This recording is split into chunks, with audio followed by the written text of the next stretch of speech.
Everyone, welcome back to my channel और मैं हूं निधि।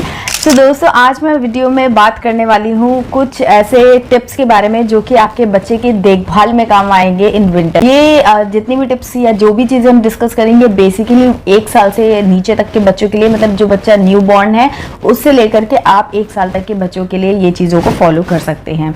So yes, without much ado let's get into the video. तो ये मैंने अपलोड किया था इस वीडियो का फर्स्ट पार्ट, जिसमें मैंने क्लोथिंग एंड डाइट वगैरह के बारे में बात की थी। तो अगर आपने नहीं देखा तो लिंक डिस्क्रिप्शन बॉक्स में होगा, आप जरूर चेक करना ये वीडियो। हम बात करने वाले थे हाइजीन के बारे में। तो सबसे पहले हम बात करते हैं बेदिंग के बारे में, नहाने से रिलेटेड।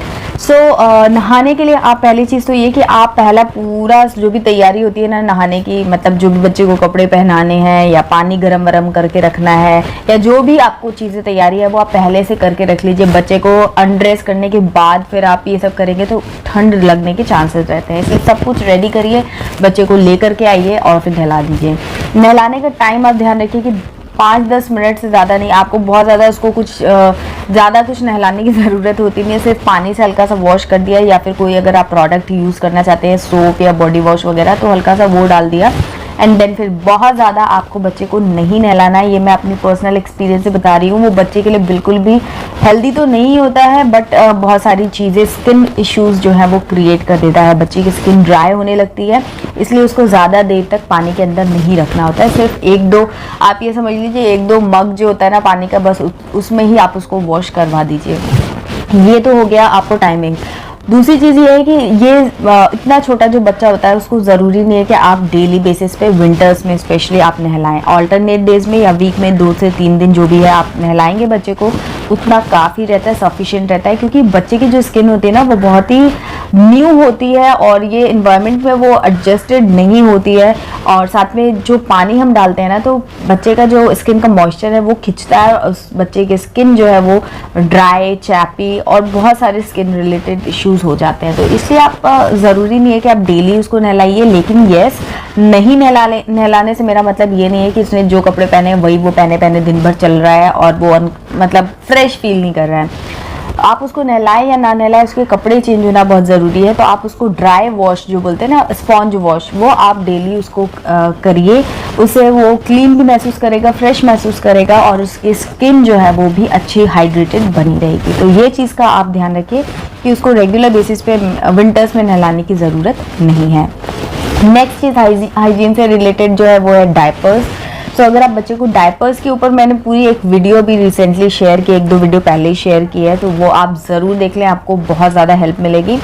सो अगर बच्चे का डायपर या फिर नैपीज या जो भी आपने उसे पहनाया है, मेक श्योर कि वो बिल्कुल भी गीला ना रहे, बिल्कुल भी गीला ना रहे। इसीलिए डायपर्स वगैरह अगर आप सिंगल हैंडेडली सब कुछ मैनेज कर रहे हैं, आपके पास कोई हेल्पिंग हैंड नहीं है इस तरीके का, सो डायपर्स वगैरह लेना मजबूरी हो जाती है। सो डायपर्स भी अगर आप पहना रहे हैं तो आप देखिए कि कुछ इंटरवल्स जो रहते हैं, अगर आपका बच्चा कितने टाइम में वो डायपर गीला कर देता है तो उसको as soon as possible change कर दीजिए।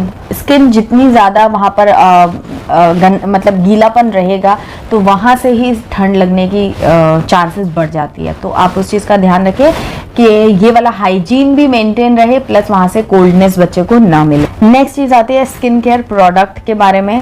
सो उस पर मैं एक सेपरेट वीडियो बनाऊंगी, क्योंकि मेरे पास कई रिक्वेस्ट आ रही है कि स्किन केयर कौन से वाले प्रोडक्ट्स मुझे यूज़ करने चाहिए बच्चों के लिए, तो वो मैं सेपरेट एक वीडियो बनाऊंगी। बट यहाँ पर शॉर्ट में आपको बता देती हूँ कि इनिशियली 1-2 महीने तक तो बच्चे को कोई ज़रूरत नहीं होती है कि आप इस तरीके का कोई प्रोडक्ट यूज़ करें, बट अपने सेटिस्फैक्शन के लिए हम यूज़ करते हैं कि यार सोप तो लगा दे या शैम्पू तो लगा दे, कुछ तो लगा दे, अपने को फील होता है। तो उसके लिए आप ऐसा कोई प्रोडक्ट चूज़ कीजिए जिसके अंदर कोई फ्रेग्रेंस ना हो, कोई केमिकल ना हो, जस्ट माइल्ड सा एक प्रोडक्ट हो जिससे हमको सेटिस्फैक्शन भी मिल जाए और बच्चे की स्किन, बच्चे के हेयर्स, बच्चे की बॉडी को कोई हार्म ना हो। सो उस तरीके का कोई प्रोडक्ट आप चूज़ कीजिए और वो आप यूज़ कर सकते हैं वंस इन अ वाइल। मतलब हफ्ते में रेगुलर आपको body wash, regular hair wash करने की ज़रूरत नहीं है, हफ्ते में 1 या 2 दिन करेंगे वो चलेगा। एंड मसाज आप ज़रूर बच्चे की, जो आपका बेबी है उसका 2 बार दिन में आप ऑयल मसाज जो बोलते हैं वो आप ज़रूर कीजिए। उससे उसकी स्ट्रेंथ भी बनी रहती है, इम्यूनिटी भी बनी रहती है और रिलैक्स भी फील करता है वो। कई लोग मैंने देखा है कि वो 5-6 बार भी करते हैं। आप ऐसा भी कर सकते हैं। मैं सिर्फ 2 बार ही करती थी, मॉर्निंग में एंड नाइट में। समटाइम्स मैं से इवनिंग में भी कर देती थी, but most of the 90% of the time मैंने 2 बार ही किया, क्योंकि मेरे पास टाइम भी उतना ही मैनेज हो पाता था। एंड आई थिंक 2 बार मालिश करना इज सफिशिएंट। एंड एक चीज़ और ध्यान रखना है कि जब भी आप मालिश करने वाले हो, बच्चे को मसाज देने वाले हो, तो एनवायरनमेंट आपके रूम का जो है वो गर्म होना चाहिए। अगर आपके यहाँ बहुत ज़्यादा ठंड पड़ रही है तो हीटर या ब्लोअर वगैरह ऑन करके रख लीजिए। जैसे मैं बताऊँ तो यहाँ पर बहुत ज़्यादा ठंड तो नहीं पड़ती है, लेकिन फिर भी मैं उसे अपने उस रूम में उसकी मसाज करती थी जहाँ पर बिल्कुल हमारा जो वेंटिलेशन हम बंद करके रखते थे, बिल्कुल भी हवा, एकदम गेट बंद कर दिया तो बिल्कुल हवा नहीं आ सकती है। ऐसे ही एनवायरनमेंट में आप उसको मसाज दीजिए, और मसाज देने के बाद फटाफट से उसे स्वेडल कर दीजिए, या फिर अच्छे से फुल कपड़े पहना करके उसको थोड़ी देर के लिए छोड़ दीजिए, ताकि वो जो ऑयल है वो सीप इन भी हो जाए और बच्चे को ठंड ना लगे। इस चीज़ का आप ध्यान रखिए, एंड अगेन सारी तैयारी करके ही उसे अनड्रेस करिए। तो चलिए अब लास्ट टॉपिक पे बात कर लेते हैं कि आपको क्या कुछ टिप्स फॉलो करने चाहिए जब आप बच्चे को बाहर लेकर के जा रहे हैं, स्पेशली न्यूबॉर्न्स को लेकर के जा रहे हैं। तो देखिए, बाहर जब हम बाहर जाते हैं तो बाहर ठंडी हवा, पूरा एटमॉस्फेयर, जो भी वायरसेस, फ्लूज, जो भी कुछ है वो सबके एक्सपोजर में हमारा बेबी होता है। उस चीज़ का आप ध्यान रखिए कि जैसे मैंने बताया कि बच्चे को फुल कवर रखना है, सर से लेकर सिर्फ उसका मुंह दिखना चाहिए, सारा कुछ आपको कवर कर लेना है। यहाँ पर एक टिप ये आती है कि आप बच्चे की जो लेयरिंग कर रहे हैं, उसकी जो टॉप मोस्ट लेयर है वो थोड़ी सी लूज हो, तो मैं क्या करती थी, एक साइज बड़ा कपड़ा मंगाती थी बाहर के लिए जो मुझे दिखाना है, और जो अंदर के कपड़े होते थे वो मैं फिटिंग के उसको पहनाती थी। तो उससे क्या है कि वो बॉडी को हक कर लेते हैं, अच्छे से फिट रहते हैं, तो बॉडी के अंदर एयर नहीं जा सकेगी, इस तरीके से मेरा मानना था। एंड उसके ऊपर हल्का लूज, क्योंकि अगर मैं एक के ऊपर एक लेयर, अगर मैंने उसको 3-4 लेयरिंग की है और सारे कपड़े एकदम टाइट फिट है, तो ओवर द टाइम बच्चे की जो स्किन है उसमें ब्लड सर्कुलेशन प्रॉपर नहीं होगा, उसको सफोकेशन सा महसूस होगा और कंफर्टेबल नहीं रहेगा बच्चे के लिए। इसलिए आप ये ध्यान रखिए कि जो ऊपर की लेयर है, ऊपर की 1 या 2 लेयर जो है वो थोड़ी सी लूज हो, तो आप एक साइज बड़ा, जैसे अगर आपका बेबी न्यूबॉर्न है तो आप उसको 3 to 6 मंथ्स के कपड़े जो ऊपर वाले हैं, जो थोड़े से स्टाइल के लिए हैं या थोड़े से जैकेट्स वगैरह हैं, वो थोड़ी सी आप बड़ी ले लीजिए, तो आपके बाद में भी काम आ जाएगी और इस टाइम पर बच्चा सफोकेट नहीं होगा और उसके ऊपर लेयरिंग अच्छे से बनी रहेगी। कोशिश ये कीजिए कि न्यूबॉर्न से ही आप बच्चे को टोपी लगाना, जो बांधने वाली टोपी होती है वो आप लगाने की उसकी हैबिट डाल दीजिए, क्योंकि अगर आपने 6 मंथ के बाद ट्राई किया ना तो बच्चे फिर वो बार बार निकाल के फेंकते हैं। तो इसलिए अगर शुरू से उनको थोड़ी हैबिट रहेगी कि यहाँ पर कुछ बांधा जा रहा है, मतलब ये सब चीज़ें है ना कि एकदम से आप बांधेंगे ना तो उनको अजीब सा लगेगा, चिड़चिड़ाएंगे वो। आप ये ध्यान रखिए कि टोपी वगैरह बांध करके, और ज़रूरी नहीं है कि एकदम मोटी वाली गर्म वाली टोपी हो, अगर क्योंकि वेदर कई बार होता है हल्की हल्की हवा चल रही होती है, बहुत ज़्यादा ठंड नहीं होती, तो आपके बच्चे का सर भी बहुत ज़्यादा गर्म नहीं होना चाहिए। मतलब कहने का ये कि बहुत ज़्यादा ठंडा या बहुत ज़्यादा गर्म दोनों ही बच्चे के लिए हार्मफुल हो सकता है। और ये ऐसा नहीं है कि अगर विंटर्स चल रही हैं और मैंने बहुत सारे कपड़े पहन लिए तो मुझे गर्मी नहीं लगेगी, नहीं, मुझे गर्मी मुझे मीन्स मेरे बच्चे को गर्मी लग सकती है।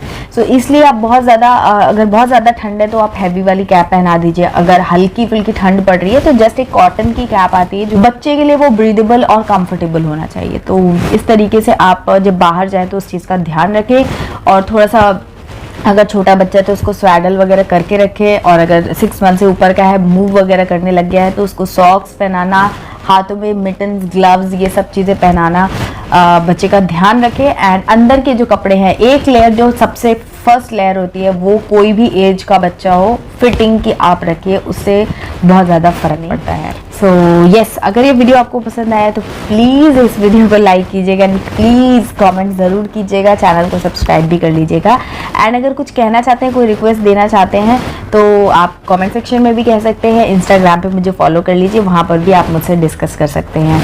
तो चलिए, मिलती हूँ आपसे एक नई वीडियो में, तब तक के लिए बाय एंड टेक केयर।